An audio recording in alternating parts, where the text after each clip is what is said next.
नमस्कार, HPCL one stop guidance में आप सबका स्वागत है। आई एम अमरिंदर सिंह और Made Easy has always done a very detailed analysis of any exam that we have covered. So in the similar manner we will be going to cover this video in a very detailed manner. इस पूरे video में हम क्या बात करने वाले हैं, तो whatever questions are related to the filling of the form उसकी बात करेंगे, एलिजिबिलिटी की बात होगी, we will talk about what are the cut offs for the HPCL के कट ऑफ्स क्या है, we will talk about the syllabus of the HPCL, we will talk about the general discussion about how to prepare for the exam. इसके अलावा भी whatever questions you have asked in all these days, I have compiled them and I will try to answer it. And also the HPCL exam that was conducted and the interview which took place, the results are out and our students have been selected. So I have got the input from those students also. उन students से भी बातचीत हुई है और उस understanding को भी मैं आपसे share करूँगा, because I have talked to many people, the people who have selected in the written exam and have not qualified for the final selection, जिनका written में हुआ GT में आउट हो गए, GT इज ग्रुप टास्क, एक एक करके हम बात करेंगे, या जिनका written में भी हुआ, GT में भी हुआ और इंटरव्यू में भी फाइनल सिलेक्शन हो गया। तो इन सारे लोगों से बातचीत करके ये निष्कर्ष निकाला कि क्या रिक्वायरमेंट है HPCL के एग्जाम की and how you can be selected finally. Fine. So now let us start the discussion of HPCL. HPCL is Hindustan Power Corporation Limited. अब HPCL जो कंपनी है, it was nationalized in 1970s. Government of India ने इसे public sector undertaking बनाया। उसके पहले it was a private company and it was named Standard Vacuum Refining Company of India. Like Bharat Petroleum भी it is a public sector, but earlier it was also a private entity named Burma Shell. So these two were nationalized in 1970s. So अगर आप work culture देखोगे, I have worked in Bharat Petroleum and work culture आप देखोगे HPCL, BPCL as well as IOCL, because I have seen these three, because these three companies coordinate with each other. तो work culture जो है HPCL और BPCL में काफ़ी हद तक वही मिलेगा एज इट वॉज फाउंडेड। बहुत ज़्यादा एक जोर रहता है towards the efficiency in these companies. So you will find a lot more similarity to the private organisations regarding the work culture and work ethics in Hindustan Petroleum as well as let us say Bharat petroleum. Indian oil में ये थोड़ा सा क्योंकि shifted रहता है towards public sector या कह सकते हैं government entity, so that will always be a difference, ये चला आ रहा है। तो अगर हम बात करें इस एग्जाम की, HPCL एग्जाम की, so according to the recent notification which was out, so the notification which was out, the important dates are commencement of online application, it will be 5th June, so already it has started, already आप application form fill up कर रहे हो and there are many queries related to that which you are facing, उसको भी हम answer करेंगे। Now the last date for this is 30th June 2024, so before that you have to fill your application if you want to register yourself as a candidate for this exam.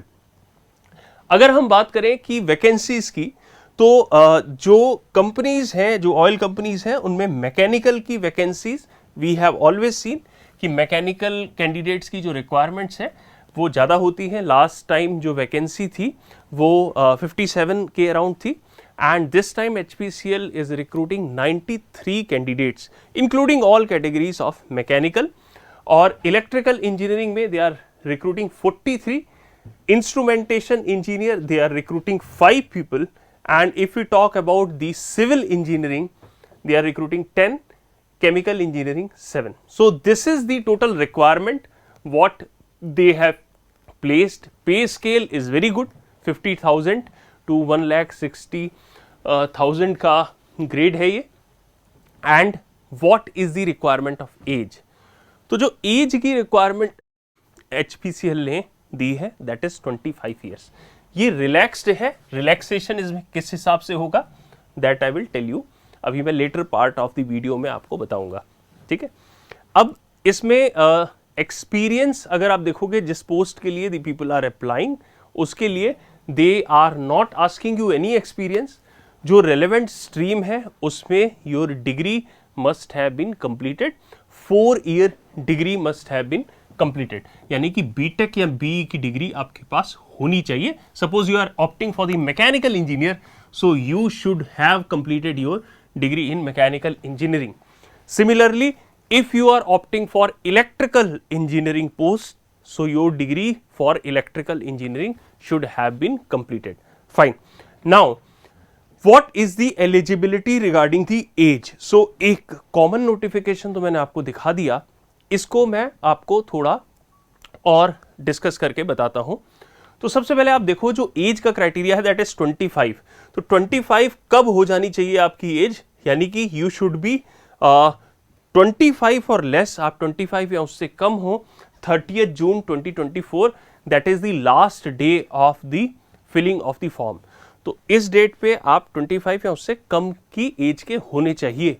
Then अगर इसको मैं translate करूं towards your date of birth according to 25, तो आपकी जो date of birth के according है, आपकी डेट ऑफ बर्थ 1 जुलाई 1999 या उसके बाद की होनी चाहिए if you have to be eligible for filling this form. Now there are certain relaxations, कुछ रिलैक्सेशन है एज के। जो मैक्सिमम एज लिमिट है that is relaxed by 5 years. तो ये एक स्टैंडर्ड रिलैक्सेशन है SC/ST कैंडिडेट्स के लिए, that is 5 year. There are also relaxations for OBC non-creamy layer, that is 3 years, and 10 years for the unreserved PWD category candidates. There are other relaxations also, मैंने सब mention कर रखे हैं। एक specific ये भी mentioned है कि any candidates who have been domiciled, यानी कि जो candidates रहे हैं जम्मू और कश्मीर में between this time period, ये जो time period है ये भी इन्होंने mention किया हुआ है, काफ़ी disturbance वाला time period था ये। तो इस टाइम पे अगर कोई डोमिसाइल्ड रहा है यानी जम्मू कश्मीर का डोमिसाइल है तो उसको 5 इयर्स का रिलैक्सेशन है। तो this can also be taken into consideration जो लोग भी इस कैटेगरी के अंदर फॉल करते हैं। Then we have the very relevant question which the people ask कि सर अगर डिग्री मेंशन की है कि 4 ईयर डिग्री होनी चाहिए, तो I completed my diploma, then I took admission into the engineering. तो इंजीनियरिंग में I took the admission from the second year onwards. तो डिप्लोमा के बाद अगर सेकेंड ईयर ऑनवर्ड्स मैंने इंजीनियरिंग में एडमिशन लिया है तो am I allowed for this examination और नॉट। ये क्वेश्चन FAQs का एक सेक्शन है HPCL ने, जिसको कैंडिडेट बहुत फ्रिक्वेंटली पूछते हैं, तो उन्होंने खुद ही आंसर कर रखा है। मैं आपको HPCL का आंसर भी बताता हूँ, ये बड़ा फॉर्मल आंसर है from the HPCL itself. So this is the standard question, जो अभी मैंने क्वेश्चन आपको दिखाया वो स्टैंडर्ड क्वेश्चन है, और इनका रिप्लाई है yes yes. The candidate who have done their diploma and then went to degree are eligible. तो आप फॉर्म भर सकते हैं, कोई प्रॉब्लम नहीं है, देयर इज नो प्रॉब्लम। ये अगर as long as you are filling the criteria, और क्राइटेरिया देखो क्या है, क्राइटेरिया ये है कि ये भी इंपॉर्टेंट है that you should have minimum 60% marks आपके होने चाहिए आपकी डिग्री में। और SC/ST PWD कैंडिडेट्स के लिए ये रिलैक्स्ड है एंड दिस इज 50% जो आपकी क्वालिफाइंग BE BTech की डिग्री है। So they have place this restriction, जो BE BTech की आपकी डिग्री है उस पर ये रिस्ट्रिक्शन है कि 60% से आपके ज़्यादा होने चाहिए, तब आप इसको अप्लाई कर पाओगे, यानी यू विल बी एलिजिबल। और जो रिलैक्सेशन है that is for the SC/ST PWD candidates and that is 50%। So this is also an important criteria.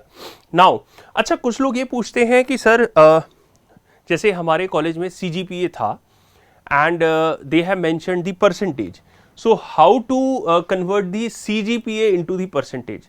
तो देखो CGPA को परसेंटेज में कन्वर्ट करने का your institute will have a criteria, आपके इंस्टीट्यूट का अपना कोई क्राइटेरिया होगा। इन केस वो क्राइटेरिया नहीं है तो आप 100 से उसको मल्टीप्लाई करके कन्वर्ट करते हो, ठीक है, that is how the conversion is done. Now there are clearly mentioned streams, बहुत क्लियरली स्ट्रीम्स मेंशन्ड है कि who can apply for let us से मैकेनिकल. सो मैकेनिकल में कौन अप्लाई कर सकता है? एक तो जिनकी डिग्री पे मैकेनिकल लिखा है, और the people whose degree are has mechanical and production written. ऐसे ही इलेक्ट्रिकल में इलेक्ट्रिकल लिखा है या electrical and electronics is written. Instrumentation में भी, सिविल में there is only civil, chemical में chemical engineering candidates, petrochemical, petrochemical refining and petrochemical, petroleum refining. तो ये सारे डिग्री पे अगर मेंशन्ड है, you can apply for the HPCL examination. Now a question which is very very frequently asked to me by the candidates कि sir मेरी degree पे production लिखा है, मेरी डिग्री पे मैकेनिकल के बहुत सारे स्टूडेंट्स ने they have asked this question, sir in my degree they have written production on the degree, they have not written mechanical production. अब इसको भी अगर हम देखें तो FAQ में they have given a response to this also, क्योंकि बहुत फ्रिक्वेंटली पूछा जाता है question. My branch is not mentioned but is similar to mentioned, am I allowed, क्या सिमिलर ब्रांच अलाउड है? अब देखो इसका एक clear cut answer they have given on their website, official इसका जो रिस्पॉन्स है, और रिस्पॉन्स ये है no, candidates having degree in a branch other than specified in the detailed advertisement are not eligible. और ये क्वेश्चन भी उन्होंने दिया है कि कोर्स करिकुलम सिमिलर है, जो इंजीनियरिंग डिसिप्लिन्स मेंशन है उसके सिमिलर कोर्स करिकुलम है, so are we eligible to apply. So what they have given as a standard response is no, you are not eligible to reply. इसके साथ एक बात मैं मेंशन करना चाहूँगा, वो ये है कि on my personal basis what I have done is I have contacted our student in HPCL. So HPCL mein now he is quite senior there. This reply is not from the HR of the HPCL, but I have asked personally at the personal level that if somebody is having only production written in their degree, will they be allowed? So he told me, sir, they can be considered.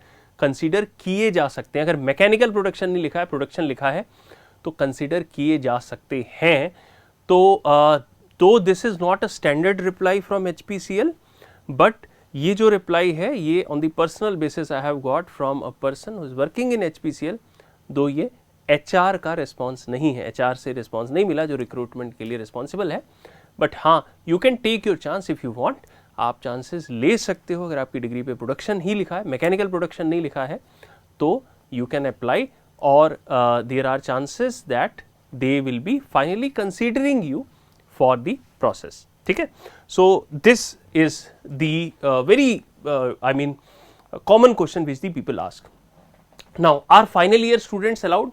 So see, if you are going to complete your degree, let us say you are in your 8th semester, आप अपने 8th semester में हो और आपकी degree जुलाई अगस्त में complete हो रही है, then it is fine, you can apply. Basically क्या होता है कि when you go for the interviews, जब आप इंटरव्यू के लिए जाते हो तो आपकी डिग्री कंप्लीट हुई होनी चाहिए. तो if now somebody has just entered और is just going to enter the final year, आप 3rd ईयर कंप्लीट करके जस्ट फाइनल ईयर में एंटर करने जा रहे हो या जस्ट किया है, तो you are not eligible to reply. आप एलिजिबल नहीं हो अप्लाई करने के. ठीक है, तो I will again mention this point, anybody who is in final semester, अभी जो फाइनल सेमेस्टर में है, that is your degree is just going to complete in July August, you can apply, आप अप्लाई कर सकते हैं. लेकिन अगर आप अभी फाइनल ईयर में एंटर हुए हैं and you will not complete your final year जब तक ये प्रोसेस होती है, तो फिर आप अप्लाई अभी नहीं करेंगे. यानी अगर आप 7th सेमेस्टर में जा रहे हो या जस्ट 7th सेमेस्टर में पहुंचे हो, so you should not apply. Then we have did mistake while filling HPCL form. अगर आपकी मिस्टेक हुई है, क्योंकि many of you would have already filled the form and you may have done some mistake.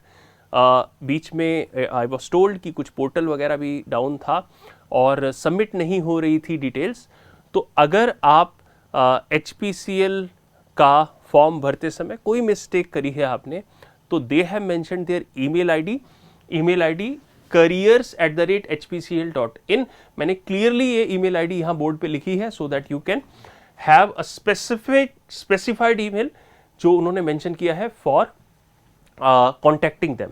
अब क्या करना है आपको, आपके फॉर्म में जो भी मिस्टेक हुई है, you take a screenshot of that और उसका क्लैरिफिकेशन लिख दो। जैसे सपोज एक एग्जांपल मैं बताता हूँ, अगर किसी की बीटेक की परसेंटेज है लेट अस से 80% and by mistake you have filled late us से 70%, तो आप 70% फिल हुआ उसका एक स्क्रीनशॉट ले लो एंड आप मेंशन कर दो कि 80% जो है this should be there. Now many students who did mistake, जिन्होंने ये मिस्टेक्स इस तरह की करी है, they have already mailed and they have got a reply. एक बड़ा स्टैंडर्ड सा रिप्लाई है जो सभी को आ रहा है, जितने स्टूडेंट्स को मैंने देखा है एक स्टैंडर्ड रिप्लाई है। बहुत सारे स्टूडेंट ने भेजा भी है कि यू कैन इग्नोर, जो उन्होंने रिप्लाई भेजा है वो ये भेजा है कि you can ignore the mistake that has been done. तो जो मिस्टेक हुई है वो आप इग्नोर कर सकते हो। This is a very standard reply which the people have got. ठीक है, तो this was the reply which the people got. Now तो देखो, even though it can be ignored, जो इग्नोर कर सकते हो आप जो मिस्टेक हुई है, ये उन्होंने लिखा है। बट मेरी एडवाइस क्या होती है, ऐसे केसेस में when you have done certain mistake, so you should always mail them. ऐसा नहीं कि किसी और को उन्होंने कर दिया रिप्लाई तो आप भी निश्चिंत हो गए। You should mail them and take a print out of it, उसका प्रिंट ले लो आप, क्योंकि ये एक्नॉलेजमेंट है ना। देखो, there is a difference between forgery and a mistake. आप धोखा नहीं दे रहे हो उनको, आपसे गलती हुई है तो आप उस गलती को मान भी ले रहे हो। You are sending them a mail right away and you are writing the exact things. तो उसका आप प्रिंट लेके रख लो, ताकि बाद में कभी भी when you go for the interview, उसमें डॉक्यूमेंट्स वगैरह आपके वेरीफाई होते हैं, तो अगर कोई डिस्क्रिपेंसी आती है तो आपको वो अलाउ करें कि भाई ठीक है, this is something which was a mistake and you have already mailed, we have accepted, हमने एक्सेप्ट भी कर लिया इस बात को। अच्छा, करेक्शन का कोई विंडो इसमें ओपन है नहीं, और या तो अगर देखो इन केस, क्योंकि प्रीवियस ईयर स्टूडेंट्स ने भी बताया है कि करेक्शन का कोई विंडो ओपन नहीं किया था, तो in case if they have to open the correction window, they will open after the date of the submission of your form is over, that is 13 June के बाद करेंगे वो, अगर वो करते हैं। वैसे generally they do not open any window for the correction. तो ठीक है, whatever mistake has been done, आप मेल करके उस मेल का अपने पास उनका रिप्लाई आ जाए, उसका प्रिंट आउट रख लीजिए and that is fine, you have done your part. Now the what is the exam pattern. Exam pattern क्या है HPCL का, तो देखो एग्जाम पैटर्न को समझते हैं अच्छे से। इससे रिलेटेड भी बहुत सारे आपके क्वेश्चंस हैं कि एग्जाम पैटर्न कैसा होता है, तैयारी कैसे करनी है, वो सारी बातें हम कवर करेंगे। कट ऑफ्स क्या रहे, रिटन के क्या रहे और ओवरऑल क्या रहे, वो भी हम बात करेंगे। तो देखिए, एग्जाम पैटर्न है, there is a written exam जिसको CBT कहते हैं, कंप्यूटर बेस्ड टेस्ट।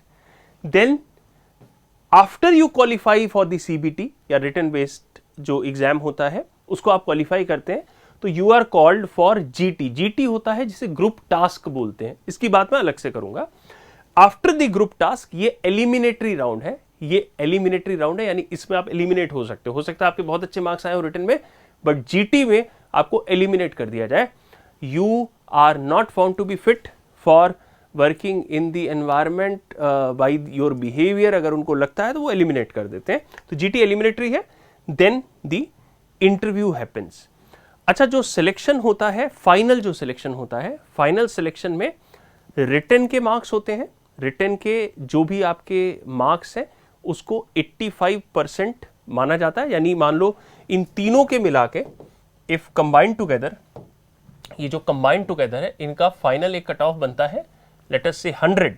अगर फाइनल 100 मार्क्स का कट ऑफ बनता है तो उसमें 85% रिटन के काउंट किए जाते हैं। 85% marks from the written are counted, 5% from the group task are counted and 10% from the interview are counted. यानी फाइनल सिलेक्शन में भी अगर आप देखोगे तो your written exam has a significant role.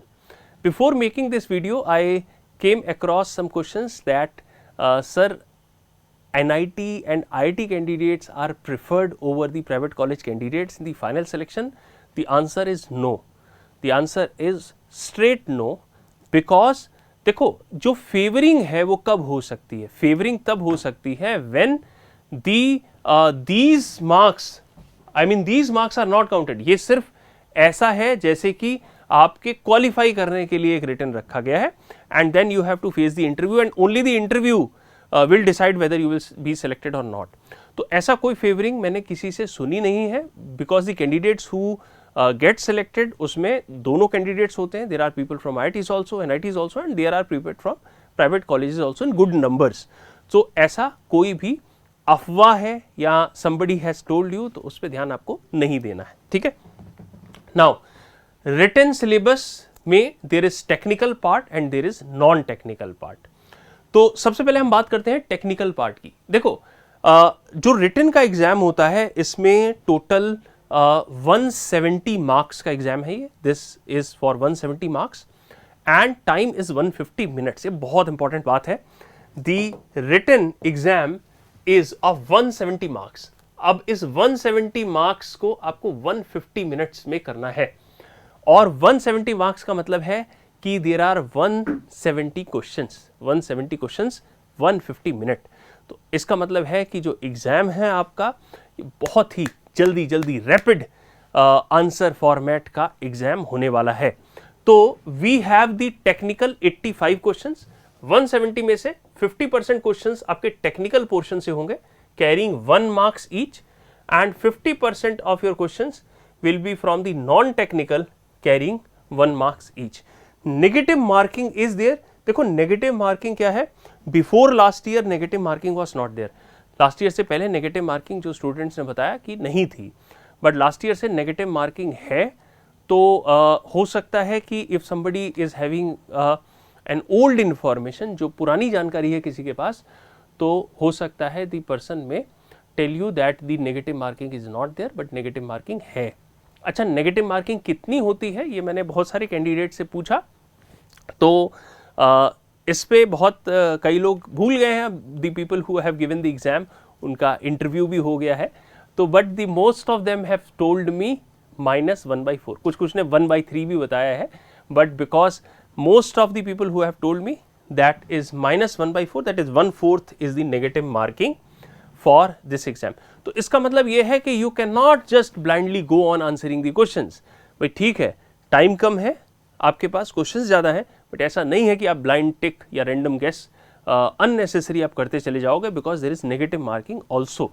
So we have to keep this in mind.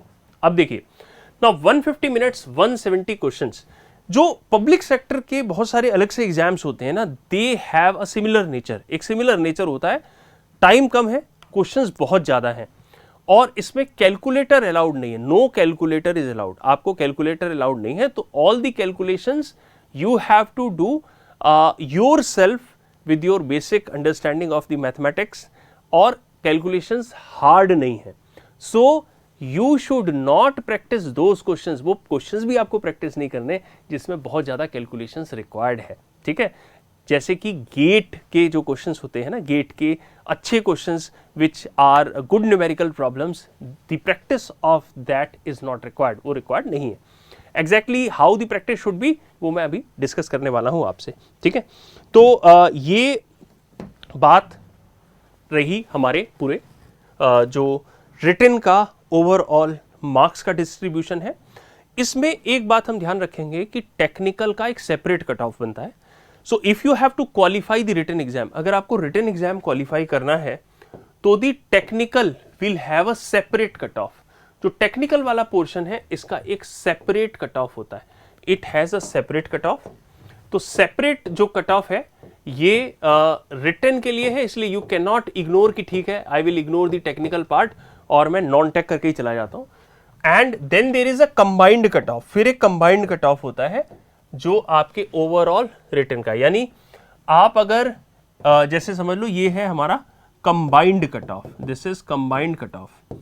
Combined cut off, तो जैसे suppose combined cut off आप क्लियर कर पा रहे हो, but you are not able to clear the written cut off, individual written cut off technical portion clear नहीं कर पा रहे तो you will not be considered as the selected candidate in the written exam, यानी you have to fulfil this criteria plus the combined cut off criteria, उसके बाद ही you are taken for the final interview and GT process. ठीक है, अब देखिए now एक question दिमाग में ये भी रहता है लोगों के कि sir 30th June is the last date of the filling of the form, तो when can we expect the exam to be, हम जो एग्जामिनेशन है HPCL का कौन सी डेट को एक्सपेक्ट कर सकते हैं।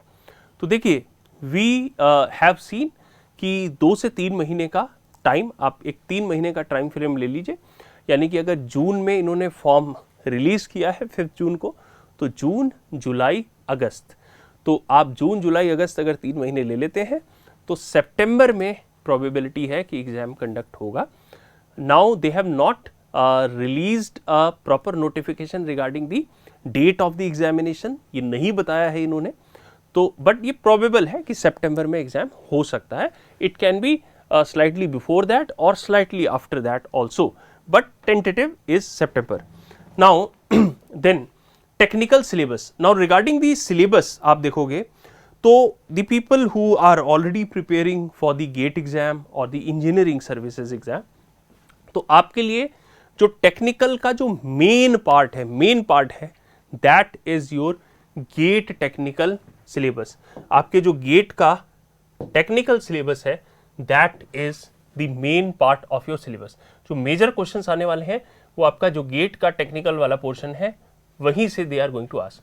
मैथमेटिक्स इज नॉट देयर, इन्होंने मैथमेटिक्स मेंशन नहीं किया है। डिटेल्ड सिलेबस भी अवेलेबल है इनकी वेबसाइट पे, बट ये कौन सा है, ये पुराना है।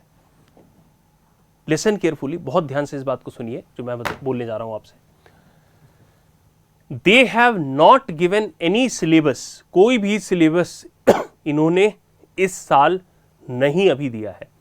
They will release it few weeks before the date of the examination, exam की डेट से कुछ महीने कुछ हफ्ते पहले, कुछ महीने नहीं कुछ हफ्ते पहले ये रिलीज करने वाले हैं। तो पिछली बार क्या शौक लगा था लोगों को, पिछली बार जब इन्होंने रिलीज किया था सिलेबस तो basic electrical, basic civil engineering, ये सारी चीज़ों को इंक्लूड कर दिया था। तो जो पिछला सिलेबस है वो उससे पिछले वाले से अलग है। अब इस बार क्या होता है ये अभी जब तक नोटिफिकेशन रिलीज नहीं होता हम नहीं कह सकते, but if we take last year syllabus as the reference, अगर हम पिछले एग्जाम के सिलेबस को रेफरेंस की तरह मान के चलें तो आप देखोगे कि जो गेट टेक्निकल है major questions were asked, maths mention नहीं है, तो मैथ्स से क्वेश्चन ये नहीं पूछते हैं। वैसे कुछ लोगों ने मुझे बताया है कि सर एक आध बहुत जनरल सा क्वेश्चन दिख जाता है, बट मैथ्स इन्होंने मेंशन नहीं किया है सिलेबस में। ठीक है, तो ईएससी नॉन टेक्निकल का सिलेबस भी है, जो ईएससी का आप जनरल एबिलिटी वाला पार्ट पढ़ते हैं वो उसका भी कुछ सिलेबस इन्होंने मेंशन किया हुआ है, और बेसिक इलेक्ट्रिकल सिविल का भी सिलेबस मेंशन किया हुआ है।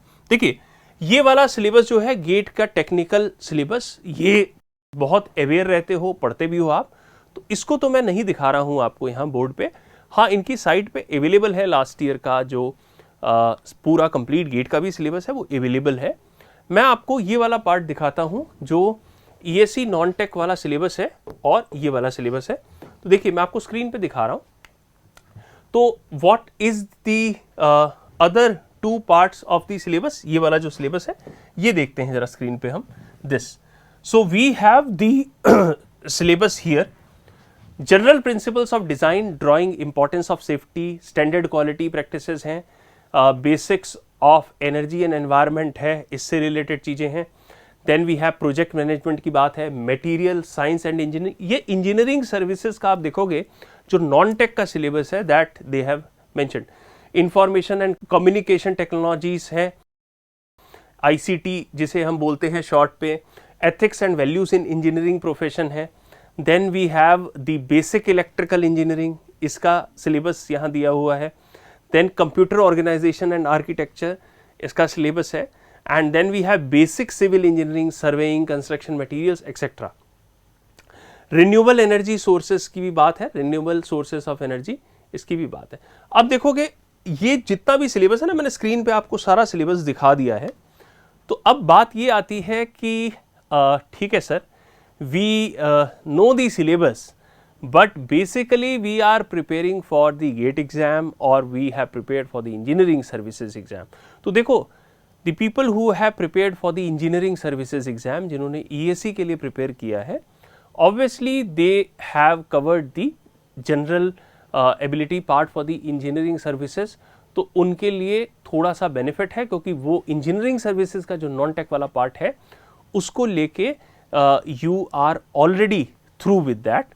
तो वो अपना जो भी जैसे many of the people have studied from the Made Easy, तो जो उसका इंजीनियरिंग का जनरल एबिलिटी वाला पार्ट होता है, what ever is covered here, जो यहाँ कवर हो जाता है, वो मोर देन सफिशिएंट है, that is more than sufficient, you need not worry.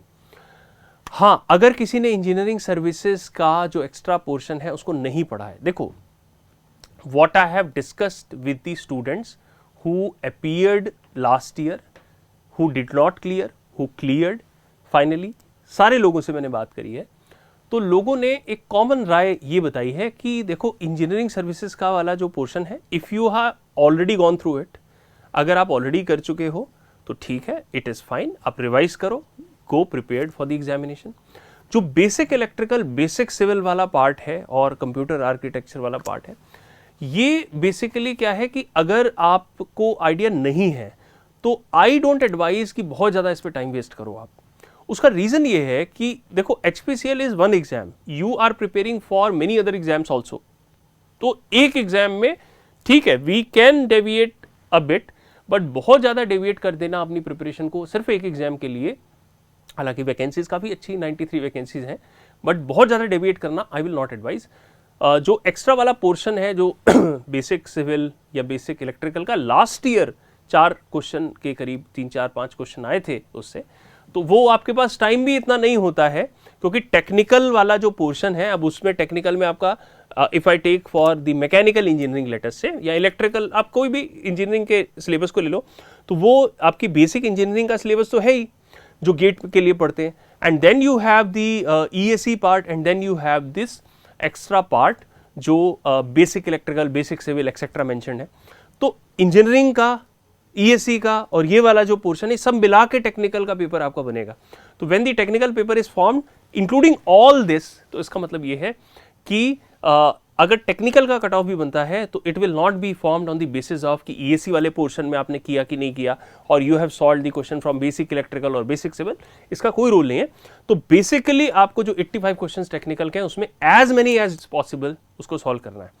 तो मेरी एडवाइस ये है कि इफ़ यू फील दैट कि भाई ये बहुत ज़्यादा एफर्ट हो रहा है, देखो कुछ बेसिक चीज़ें चाहो तो पढ़ सकते हैं, बट बहुत सारे स्टूडेंट ने मुझे ये भी बताया कि सर वी ट्राइड कवरिंग, और इनफैक्ट जैसे सिविल के स्टूडेंट से पूछा जो सिविल इंजीनियरिंग के हैं कि भाई ये जो टॉपिक्स हैं, तो कई टॉपिक्स तो उन्होंने बताया कि the topics which have been mentioned here, they in fact also don't study for their GATE examination. और ऐसा ही कुछ इलेक्ट्रिकल के बच्चों से भी बात हुई. तो basically if it is a lot of effort, the number of questions being asked बहुत ज़्यादा नहीं है, तो you can focus on that part, उस पार्ट पे आप फोकस कर सकते हैं, which is also relevant for the other examination. हाँ, अगर आपको एफर्ट करना है तो जो इंजीनियरिंग सर्विसेज वाला पार्ट है उस पर आप कर सकते हैं, इंजीनियरिंग सर्विसेज का नॉन टेक वाला पार्ट. और इनफैक्ट उससे रिलेटेड तो मुझे लोगों ने बताया भी कि एथिक्स प्लस एनवायरनमेंट थोड़ा कॉमन सेंस से हो जाता है, और ICT के 1-2 क्वेश्चंस आए थे, ये चीज़ आप कर सकते हो. लेकिन अगर आपको ये भी लग रहा है कि इंजीनियरिंग सर्विसेज के नॉन टेक वाला पोर्शन बहुत अपहिल टास्क है, वो नहीं हो पाएगा, तो ठीक है, फिर you can take the risk of skipping that. But अगर आपको लग रहा है कि नहीं, मेरा टेक्निकल तो सर तैयारी है, I have already prepared for 1 year, मैं तैयारी कर चुका हूँ, 2 years I have already prepared, so technical बहुत बार पढ़ लिया है, I have to only revise, now I want to make sure that I want to get through the HPCL. Finally जो HPCL का एग्जाम है वो क्लियर करना मेरे लिए इंपॉर्टेंट है, बहुत ज़्यादा मैं एफर्ट कर सकता हूँ, टेक्निकल में कोई हार्म नहीं होगी. मेंशन कर रहा हूँ दोबारा इस बात को कि टेक्निकल जो आपका गेट टेक्निकल वाला पोर्शन है उसमें अगर कोई हार्म नहीं होगी तो ठीक है, अगर आप पढ़ना चाहते हैं तो आप पढ़ सकते हैं इंजीनियरिंग सर्विसेज वाला.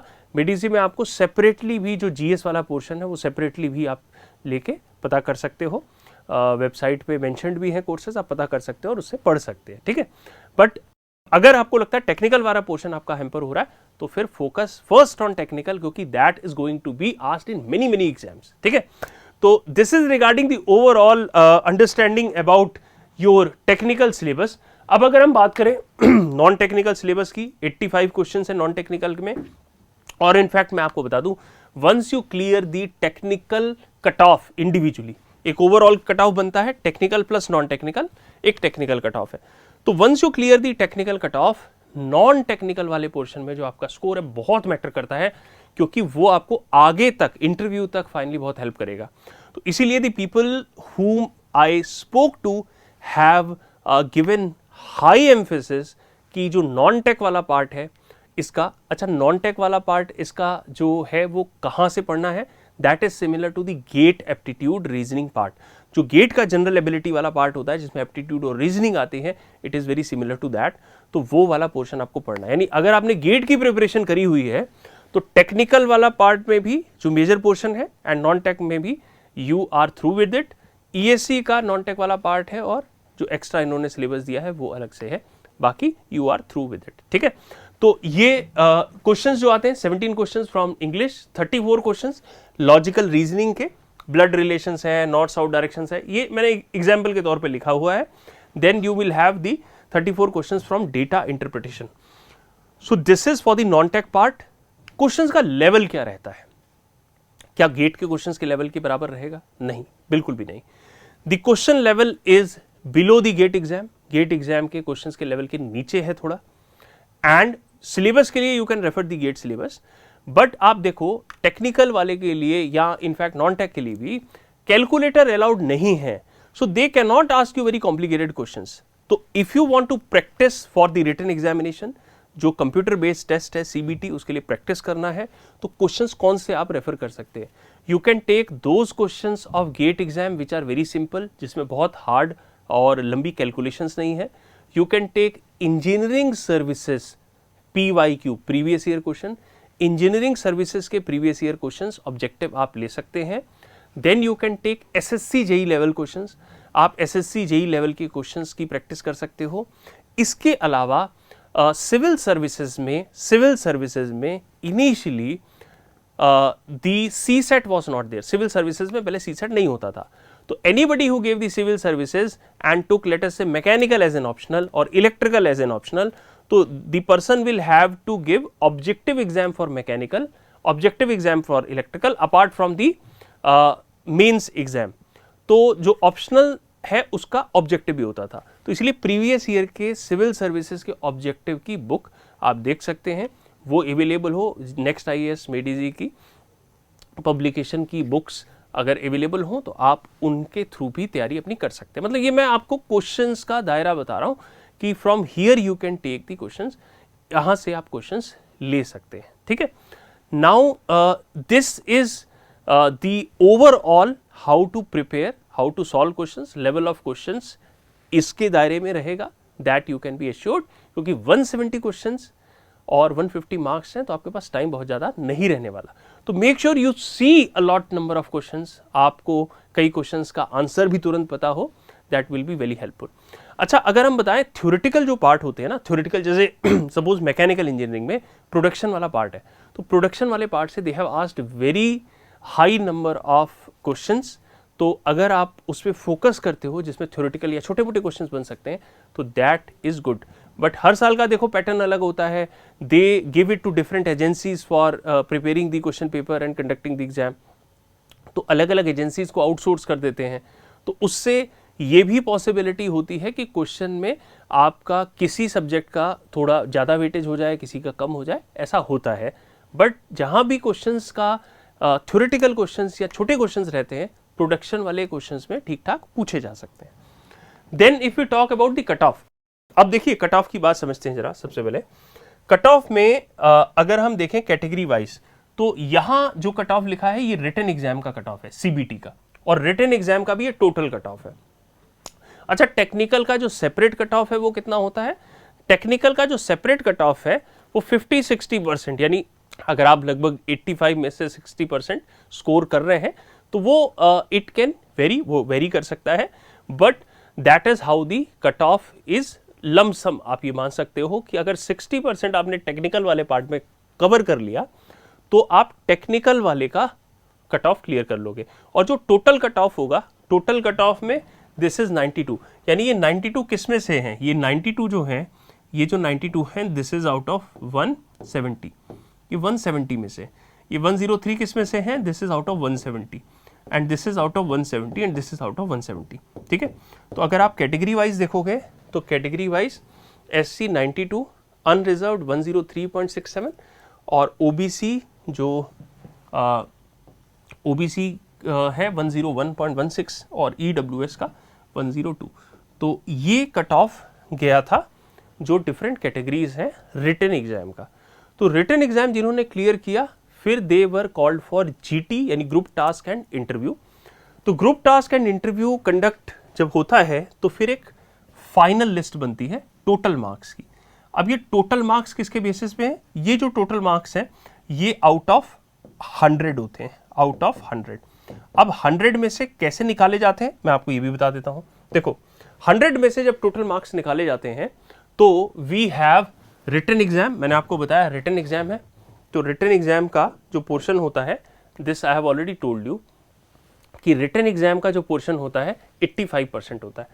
अब आप देखो, जैसे मान लो किसी के रिटन एग्जाम में सपोज 92 मार्क्स आ गए, ठीक है, 92 मार्क्स आ गए, तो अगर किसी के रिटन में आए हैं 92 तो उसको 85 की स्केल पे कन्वर्ट किया जाता है। तो 92 कितने में से आए? 92 मार्क्स आए 170 में से। 170 मार्क्स का एग्जाम है ना, तो 92 आए 170 में से। सो if you got out of 170 you got 92, तो अगर 1 मार्क्स का एग्जाम होता तो आपको कितना मिलता है? 92 अपॉन 170। तो अगर यही 85 मार्क्स का एग्जाम है तो आपको कितने मिलेंगे? You will get 92 upon 170 into 85. So this is how the conversion is done. ये कन्वर्जन किया जाता है। तो ये कन्वर्जन करके आपके रिटर्न के मार्क्स बनाए जाते हैं। देन आपका GT कंडक्ट होता है ग्रुप टास्क, उसमें 5 में से मार्क्स दिए जाते हैं। देन इंटरव्यू कंडक्ट होता है, उसमें से 10 में से मार्क्स दिए जाते हैं। तो आप ये समझो written plays a very major role in your final selection also. आपका जो फाइनल सिलेक्शन है उसमें रिटन बहुत मेजर रोल प्ले करता है।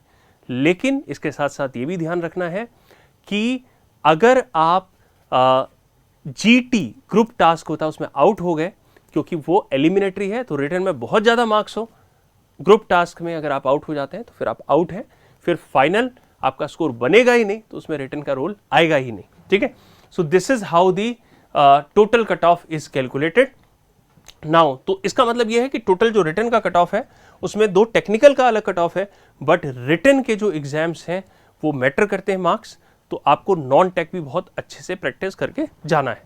Then if we see how to prepare for HPCL along with GATE ESE, तो बहुत सारे लोग ये क्वेश्चन पूछते हैं कि sir I am a fresher, मैं एक फ्रेशर हूँ, और फ्रेशर इन द सेंस कि for the first time have started my GATE ESE preparation and I am filling और I have filled the GATE form. ठीक है, मैं पास आउट हुआ, I have started my GATE ESE preparation and now I have filled my HPCL form. तो मेरी preparation कैसे होनी चाहिए? देखो, for the students who are preparing only for the GATE exam, ऐसे स्टूडेंट्स भी हैं जो सिर्फ गेट एग्जाम के लिए प्रिपेयर कर रहे हैं।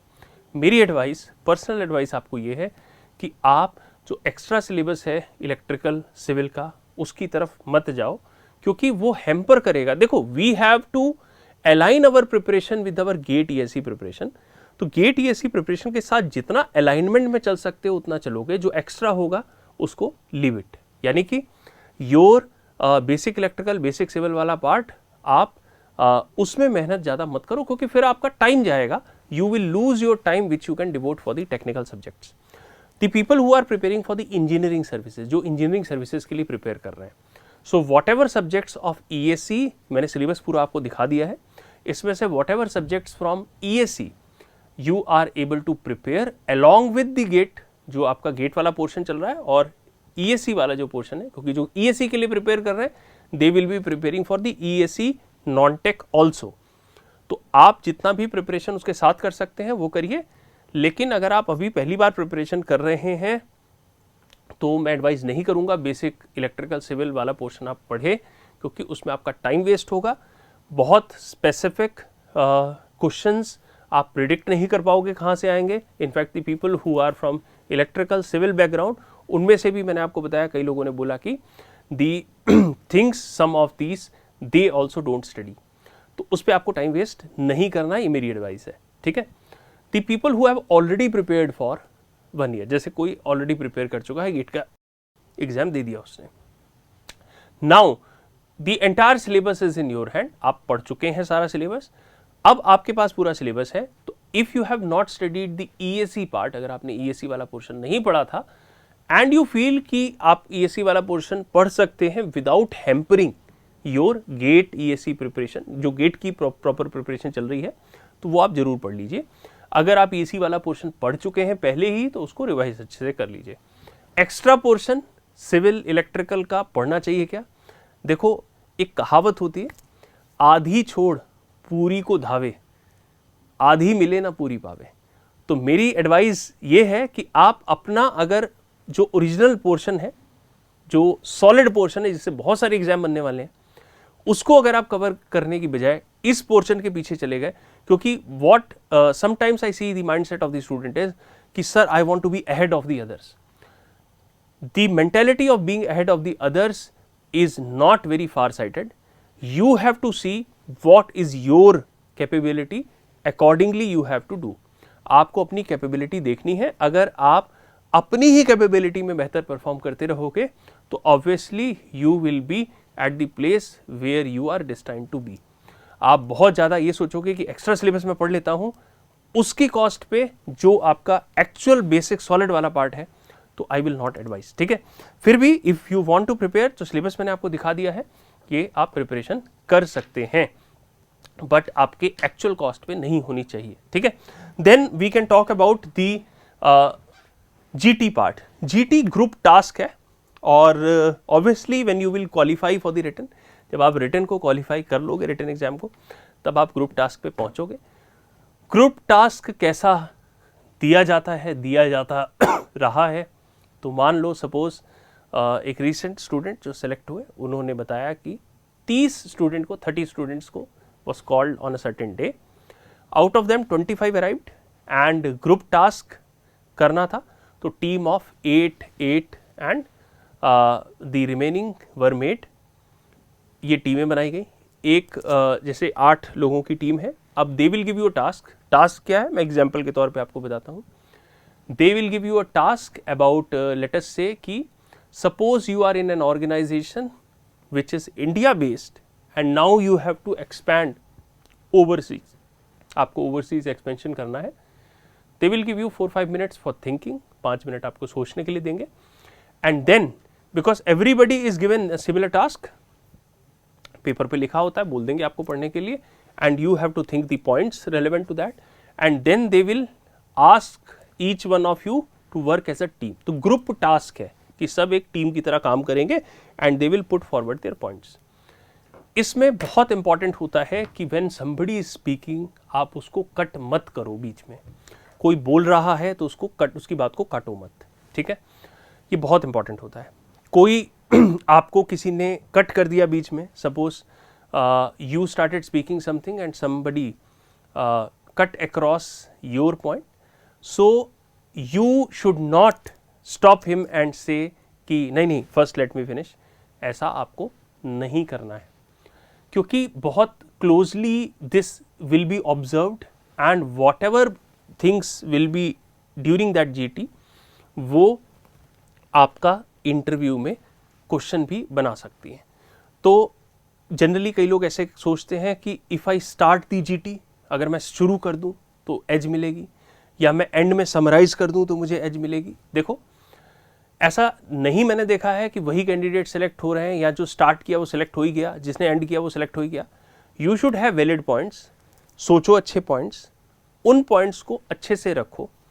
कोशिश करो कि अगर ग्रुप टास्क है तो what they want you to do is they want you to work as a team. So एक टीम स्पिरिट, अगर टीम स्पिरिट की भावना आपके पास है, उस समय थोड़ी देर के लिए भूल जाओ that everybody around me is my competitor, I am competing with them. थोड़ी देर के लिए बात भूल जाओ कि मैं कॉम्पिटिटर हूँ, आप एक टीम की तरह काम करो। आप ये सोचो कि ये एक टीम है and this is a task which I have been given to. तो एक टीम में आप कैसे काम करते हो वो आप समझ लो कि आपको दिमाग में थोड़ी देर के लिए बस ये रखो कि टीम जीतेगी या टीम हारेगी, that is what is important. So suppose somebody is putting forward their point और आप देख रहे हैं कि वो नहीं बोल पा रहे हैं, तो you can also enter the conversation by mentioning I think one of my friend has a valid point to make, तो please listen, please let us listen to him. तो ये स्टेटमेंट के साथ आप एंट्री कर सकते हैं कि आप एक ग्रुप में एक अच्छे मेंबर की तरह दिखोगे अगर कोई नहीं बोल पा रहा है and you have helped the other person to speak, and then when the person speaks you can add your point. मतलब इस तरीके से एक टीम वर्क की फॉर्म में चीज़ें चल सकती हैं, ठीक है। कोई हार्ड एंड फास्ट बहुत स्टैंडर्ड रूल्स नहीं है, बट हाँ there are certain points to be remembered. Interview कैसा होता है? सो जीटी मैंने बताया एलिमिनेटरी है। How the interview is, interview of HPCL is totally HR based. Many of the people are also asking about the resume. बहुत सारे लोग resume के बारे में पूछ रहे हैं। resume जो भी आप बना के अपलोड करते हैं, resume में the strengths which you are writing, the weakness which you are writing, be sure that you are truthful. आप ये श्योर रहो कि आप ट्रुथफुल हो, क्योंकि अगर आप ट्रुथफुल नहीं हो किसी चीज़ के लिए, देखो सच जो है सच, मैं ये नहीं कह रहा कि सच बोलोगे तो सिलेक्शन हो ही जाएगा, I am not saying this, but हाँ ये भी है कि झूठ बोलोगे तो भी हो ही जाएगा, ये भी मैं नहीं कह रहा हूँ। The thing is the more truthful you are, the more confident you are about your problems, about your strengths and about your weakness. तो जितने आप ट्रुथफुल हो उतना ज़्यादा आप कॉन्फिडेंट हो, and make sure that what ever strengths you right, what ever weakness you right, अगर आपसे पूछा जाए कि कोई वीकनेस सपोज आपने लिखी है, जैसे आपने ये लिखी है, किसी ने लिखी भी थी वीकनेस की I am very sympathetic towards people, कि मेरी वीकनेस है कि मैं सिंपैथी बहुत ज़्यादा है। तो बेसिकली लोगों की कोशिश ये होती है कि कोई अच्छे पॉइंट को वीकनेस की तरह बना के लिखने की।